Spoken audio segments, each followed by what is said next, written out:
السلام علیکم۔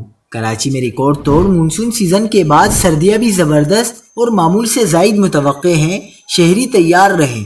بڑی خبر آ گئی۔ کیا آپ حالات حاضرہ سے آگاہی حاصل کرنا چاہتے ہیں؟ خبر کے پیچھے چھپے اصل حقائق جاننا چاہتے ہیں تو ابھی سبسکرائب کیجئے دل مل پاکستان کو اور ساتھ ہی گھنٹی کے نشان پر کلک کر دیں۔ آپ کو بتاتے چلیں کہ کراچی میں 10 اکتوبر سے راتوں میں ہلکی خنکی محسوس ہونا شروع ہو جائے گی، تاہم دن میں موسم اکتوبر کے اختتام تک گرم رہے گا۔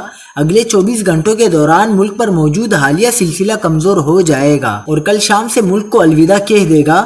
نیا مغربی نظام 7 اکتوبر کو متوقع ہے۔ اگلے 24 گھنٹوں کے دوران خیبر پختونخوا، بیر، کالام، کوہستان اور ملحقہ علاقوں میں ہلکی سے معتدل بارش ہو سکتی ہے۔ گلگت بلتستان کے تمام علاقوں اور کشمیر کی بلند پہاڑوں پر برف باری کا بھی امکان ہے۔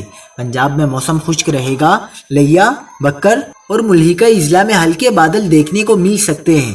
سندھ میں بھی موسم خشک اور گرم رہے گا۔ کراچی کے اکا دکا علاقوں میں بوندا باندی کا امکان ہے۔ ٹھٹھہ، سجاول، بدین میں بادل بننے کا امکان ہے۔